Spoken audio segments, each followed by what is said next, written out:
Greetings and welcome. My name is Michael Miller. This is a Michael Miller trademark training video out to you because you're watching. Thank you and welcome. It's meant for Michael Miller Pilates licensed affiliates, the Core New Core, my patrons, Clayton, Ruby, and Stephanie, and anyone interested in surviving and thriving as a Pilates instructor or student. Four things on my list today. And the first one is the title of the email that came out on the countdown to the day after tomorrow, which is the summer solstice. 9:54 Rocky Mountain Time, June 21st, 2019.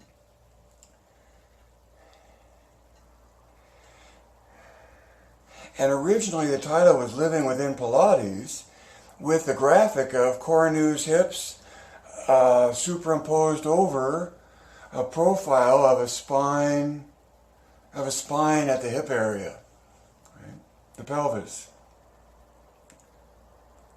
And then I realized my comment was really about living within Cornu. And what does that mean?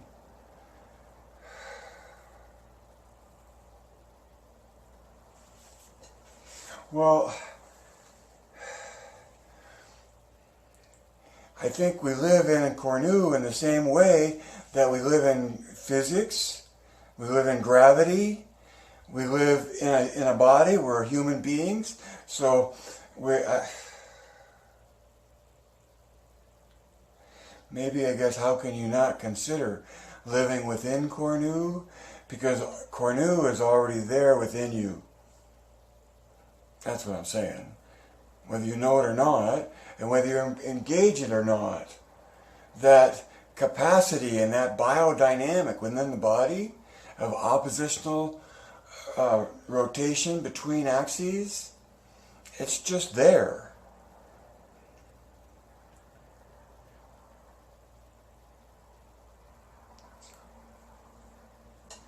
And so in engaging in Cornu, it's no more than anything else you do to make it through the environment that you're in. So that takes me to number two. Number one may have made no sense to you. Number two, what if the air weren't there? I just sort of like the question more than much of an answer. But it goes in line with living within Cornu. It's like, what if the air weren't there?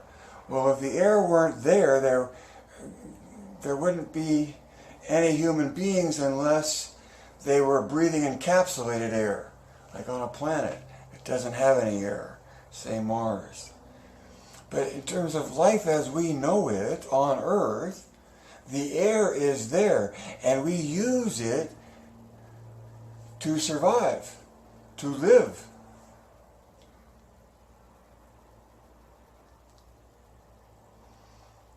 I'm missing my point though, because really, Cornu tension is biomechanical in nature. It's biomechanical in the body. And the shape of a Cornu spiral, or the Euler curve, integral by Fresnel, it seems to me the body is reaching into that shape. And the only explanation I can give you is because it makes the body the lightest possible in space when it's trying to move through space.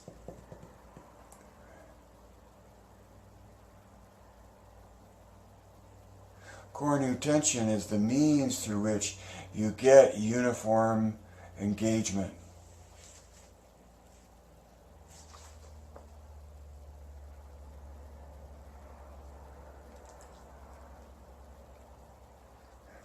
And my point is that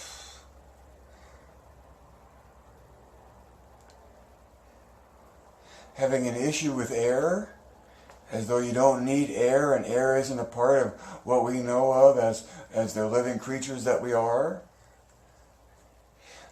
The living creatures that we are exist in a physical world, and that physical world has a very ideal nature to it.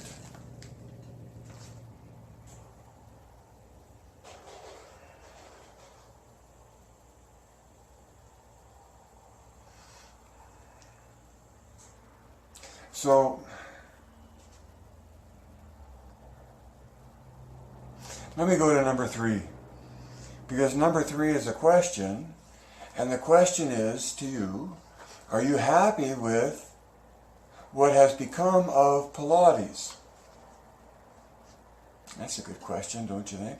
Are you happy with what has become of Pilates? And in trying to answer yes and no, or finding the yeses and the no's to that, well, of course, one big yes is that the whole world has discovered something, or is discovering something and passionate about something that you're really passionate about.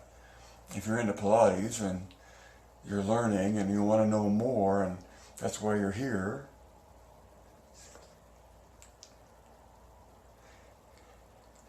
I often refer to that as this Pilates tsunami of passion. And in that tsunami, in that wave of interest,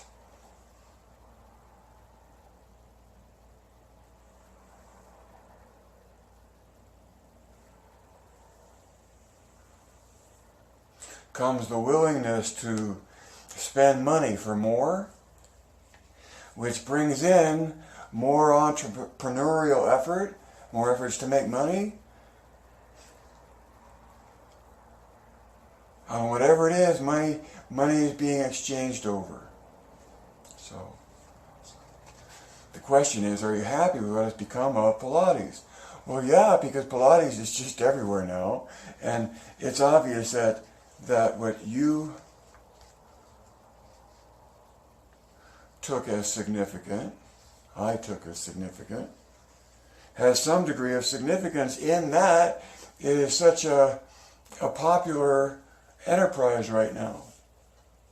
Engagement. Thing to do.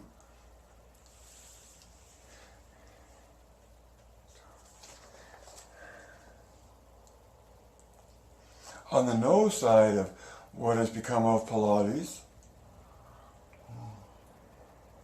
I don't know, can there be any negatives?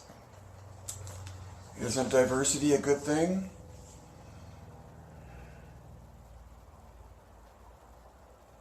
Maybe not so much in the pursuit of an ideal performance. In any event, there is so much diversity. There is so much pressure. If we're talking about adding 2 and 2 and surviving as a Pilates instructor, which is the thrust of my profession to you,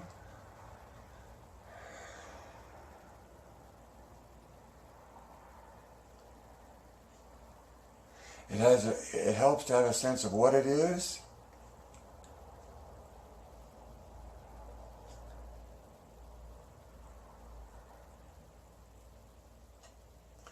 In order to evaluate everything else you see in the tsunami passion, the tsunami of Pilates passion. To survive within it, see, the whole thing is distinguishing, right? Being able to tell the difference. What makes you a Pilates instructor different than somebody else? And of course, there's all of who you are and who you know and where you've been and what you've learned and the pieces of paper that go along with all of that. But oddly enough, right now there is no piece of paper, except mine maybe if you have it, that says you know about Pilates, not from who worked with Joe through a lineage, but who took from Joe's book his message, which is the title of tomorrow's email, right before the solstice. The solstice, the MMP convention, is a celebration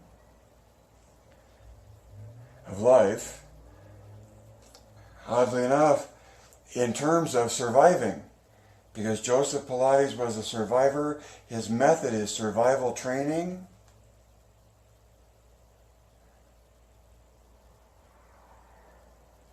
And he defines his method from within the MMP point of view as completely coordinating being, thinking, and observing. Body, mind, spirit. But it's only MMP that limits the words, or interprets the words body, mind, and spirit to mean being, thinking, and observing. All ending in ing. Do not let observing, you're talking of observing, personified into observer, because what matters to the Pilates instructor is the presence of observing.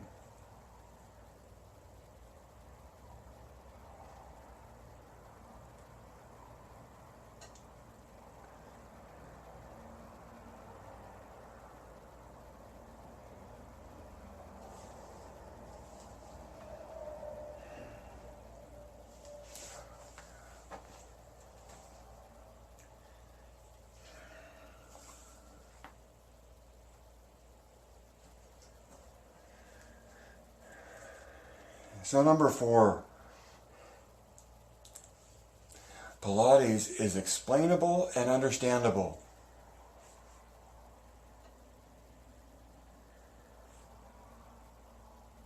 Pilates is explainable and understandable.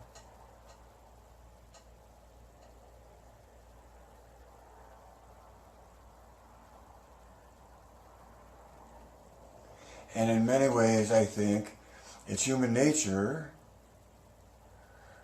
to gravitate towards just being part of the culture without needing to or wanting to understand much of what the culture is coming from. Oddly enough, right?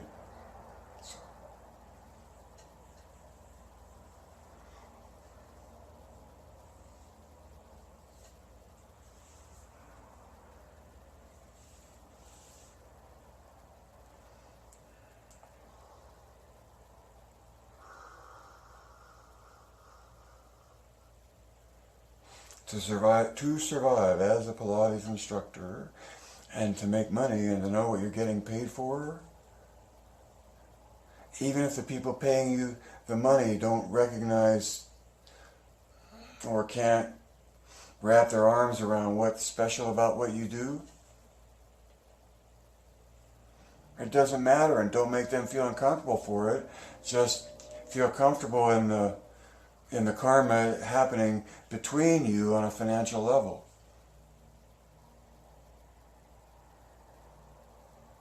Give the person paying you money the ability to distinguish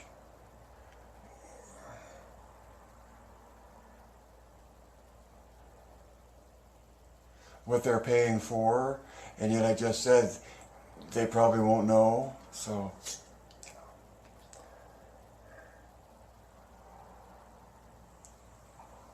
The point that MMP makes is that in the convention, observing is a key part of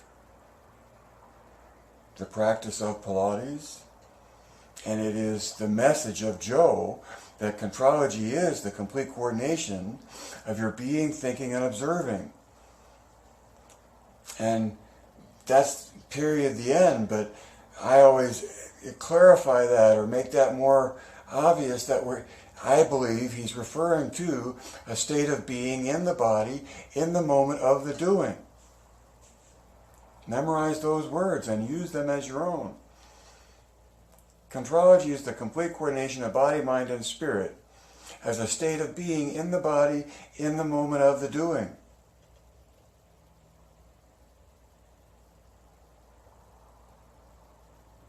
There's a nounness to it, and the nounness goes beyond thinking because you're in this corrective feedback loop with what you're sensing as the practitioner and even as the instructor, symbiotically for the student, maybe just empathetically, but by observing, giving feedback to draw a person towards what? So what has become of Pilates, absent an ability what has become of Pilates, absent an ability to define itself, is that it has become anything and anything. You know, the word is the mother of 10,000 interpretations. The subject itself, and then everyone's point of view. MMP is just one point of view out of all the others, including yours. And all you've really got is yours.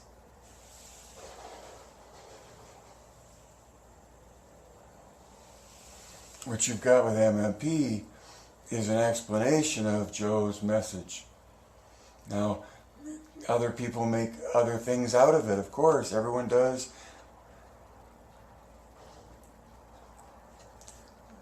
My suspicion is, to the extent that you even have been introduced to the notion that there's ideal within it that makes sense, right? It's not just ethereal, mystical threads of interpretation. Just knowing that there might be something more than that can give you a lot of confidence as an instructor.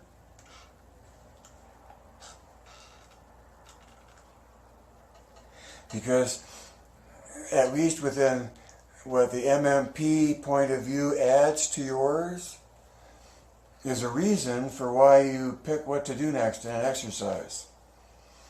There's a reason why you give feedback on how the breathing happens and when.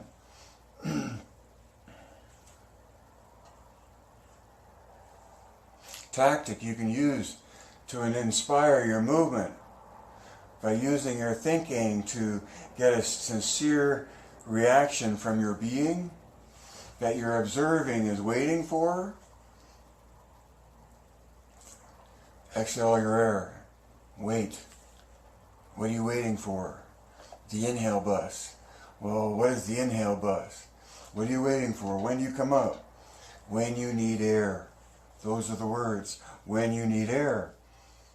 Because that gives the, you play Yoda and you say, okay, go do this, and keep doing it or reaching into it or making effort at controlling it until you need air.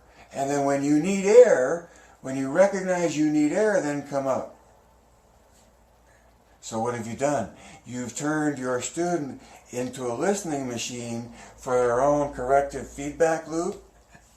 And see, the body speaks up really quickly when it doesn't get air. And the correction, or the corrective feedback loop is, give me air.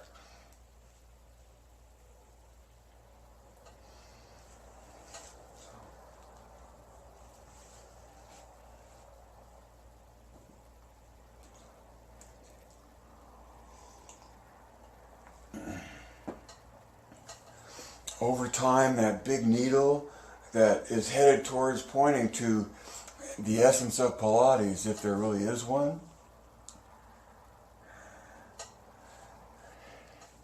I think will be definitely involved in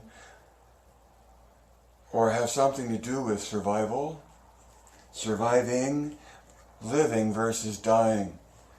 Pilates is a discipline, a routine you pursue to be ready for whatever comes up in order to stay among the living and not join the dying.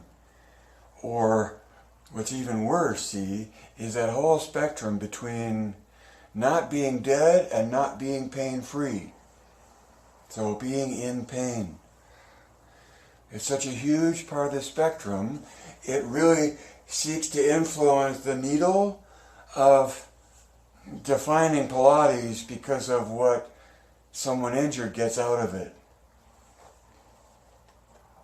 But to do that is to miss the point about Pilates being conditioning, and that it is in the conditioning that you participate in the message, in the idea, in the method.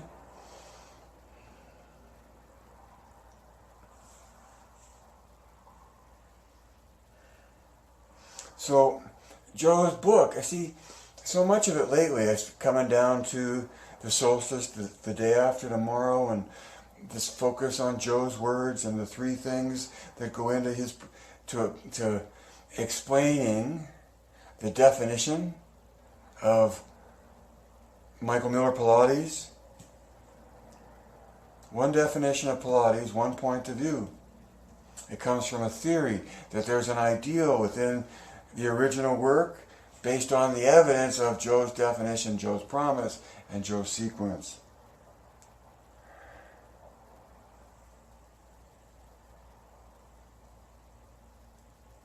So if the target is survival, and that's a distinguishing between living and dying, then the title of Joe's book that I was headed into, Return to Life, that's no joke. That's seriously no joke. And it's not just return to any life, but return to a pursuit of life to the extent that you can embrace it. Your capacity. Bending, stretching, being round, doing the exercises. So you return to life through contrology, and through contrology the mat is the method. And so it's by doing this choreography, that is the message. Because that choreography isn't just something that's old and needs to be or has been modified or updated or... See, that's the whole point to Pilates. The choreography is a direct reflection of the physics that we live in.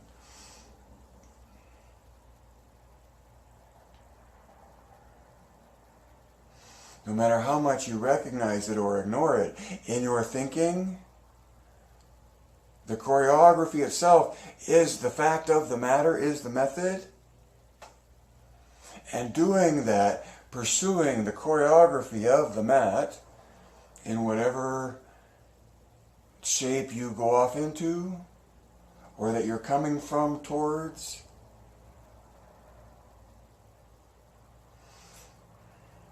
when you do the mat work, you are returning to life.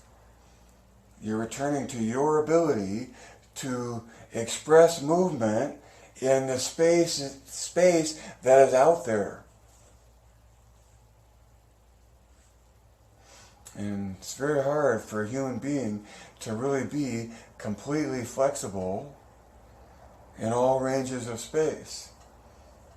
And even if they are, there still is some rigidity within the human being's structure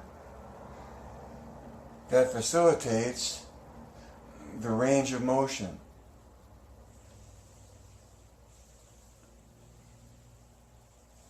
So returning to life means returning to reality, returning to being human in the biology that you've got, trying to survive in the physics that you exist within. The jungle. And what are you trying to get away from in the jungle? What's the physics that matters to a Pilates instructor? Gravity. And so when you know about core nu tension, you know how to develop the body uniformly. Because it's through core nu tension that you get uniform engagement.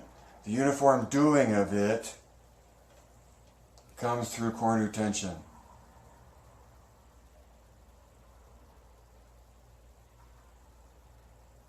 If you got some other way that that's really happening, please do tell.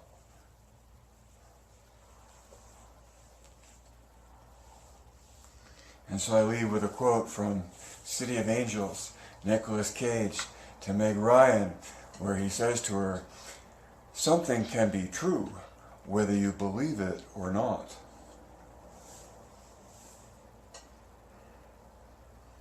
Life can't live forever. Read between the lines and see behind the curtain. Add two and two after you've evaluated points of view.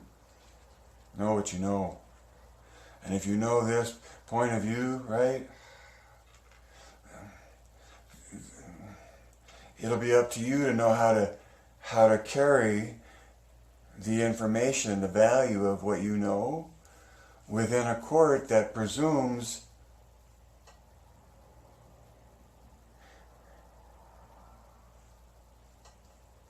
a value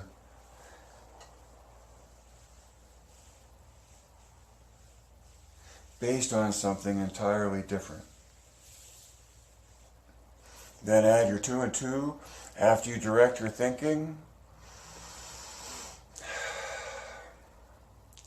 Geist,